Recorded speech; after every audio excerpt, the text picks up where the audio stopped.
Hello friends, welcome to study IQ. Study IQ पे हमने fundamentals of stock market investing and mastering mutual funds, ये दोनों courses launch कर दिए हैं। सो अगर ये कोर्सेस को आपको सब्सक्राइब करना है तो स्टॉक ये प्रोमो कोड यूज कीजिए एंड आपको 4,000 रुपए का डिस्काउंट ये कोर्सेस पे मिल जाएगा। काफी अफोर्डेबल प्राइसेस पे ये कोर्सेस हमने यहाँ पे लॉन्च किया है।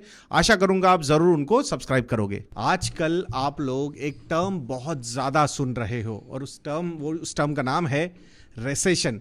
सब हमें पूछ रहे हैं क्या रेसेशन आने वाला है, क्या रेसेशन आने वाला है।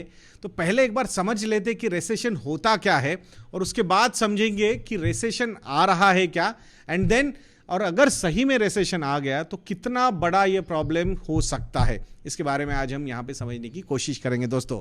सो आइए शुरू करते हैं व्हाट इज रेसेशन के साथ। रेसेशन होता क्या है, ये टर्मिनोलॉजी एग्जैक्टली क्या डिफाइन करती है। रेसेशन होता है अगर कोई भी दो कंसिक्यूटिव क्वार्टर्स, मतलब दो क्वार्टर्स, 3-3 महीने का एक क्वार्टर होता है, 3 महीने का एक क्वार्टर, तो 3-3 महीने के ऐसे दो क्वार्टर है जहां पे आपका जीडीपी रादर देन ग्रोइंग अगर डिक्लाइन होता है, मतलब कम होता है, तो फिर उसे कहा जाता है रेसेशन। मतलब इन अ वे आपकी जीडीपी कॉन्ट्रैक्ट होती है। तो अब ये कब हुआ था, ये 2008 में हुआ था एंड अभी 2020 में जब पैंडेमिक आया था, वर्ल्ड ओवर जो लॉकडाउन्स लगे थे उसकी वजह से इकोनॉमिक एक्टिविटी जो है ऑलमोस्ट ठप हो गई थी।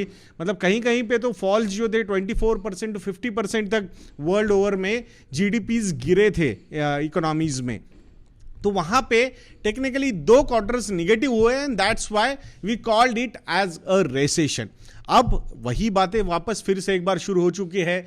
यूएस की जो इकोनॉमी है ऑलरेडी लास्ट क्वार्टर में वो डिक्लाइन हो चुकी है, तो अगर एक बार फिर से वो डिक्लाइन होती है तो फिर माना जाएगा कि US is in recession.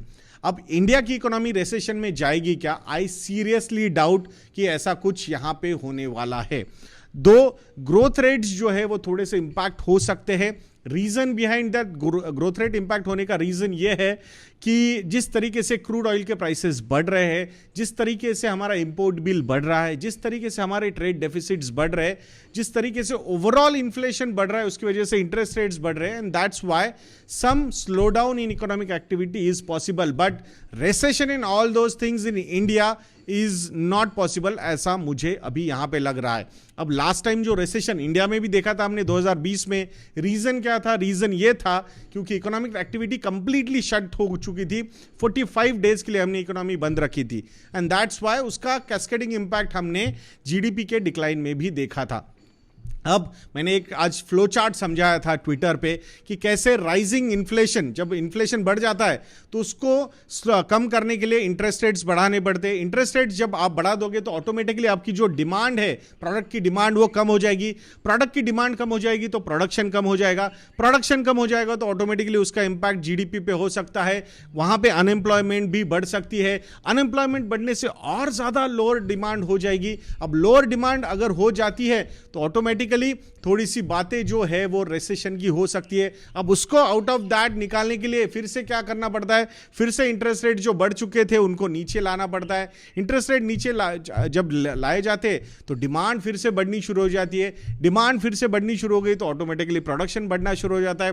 Production बढ़ना शुरू हो गया तो फिर रिवाइवल आता है इकोनॉमिक एक्टिविटी में एंड दैट्स हाउ जीडीपी बढ़नी शुरू हो जाती है। फिर जीडीपी बढ़नी शुरू हो जाती है, कंजम्पशन बढ़ जाता है। कंजम्पशन बढ़ जाता है तो फिर से एक बार इन्फ्लेशन बढ़ जाता है। फिर इन्फ्लेशन बढ़ गया तो क्या करना पड़ता है? इंटरेस्ट रेट्स बढ़ाने ही पड़ते हैं। So this is a cycle, जो हमेशा सर्कल है ये, जिसमें ये चीजें चलती रहेंगी। अब अच्छी तरीके से अगर इकोनॉमिक एक्टिविटी को मैनेज किया, इन्फ्लेशन को सही तरीके से कंट्रोल किया, इंटरेस्ट रेट्स को सही तरीके से बढ़ाया या कम किया, तो नॉर्मली चीजें आउट ऑफ वे नहीं जाती है।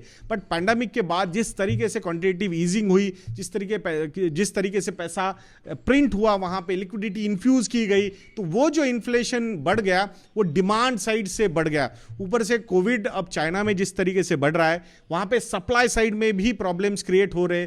सो डिमांड बढ़ चुकी थी, उसकी वजह से इन्फ्लेशन बढ़ा था। अब सप्लाई कम होने की वजह से फिर से एक बार वहां पे डिमांड सप्लाई का इक्वेशन खराब है and that's why prices going up. So ये सारी चीजें अभी प्ले आउट हो रही है एंड दैट्स व्हाई रेसेशन आएगा, डेफिनेटली आएगा। तो मतलब यूएस में ही आएगा, इंडिया में तो नहीं आएगा।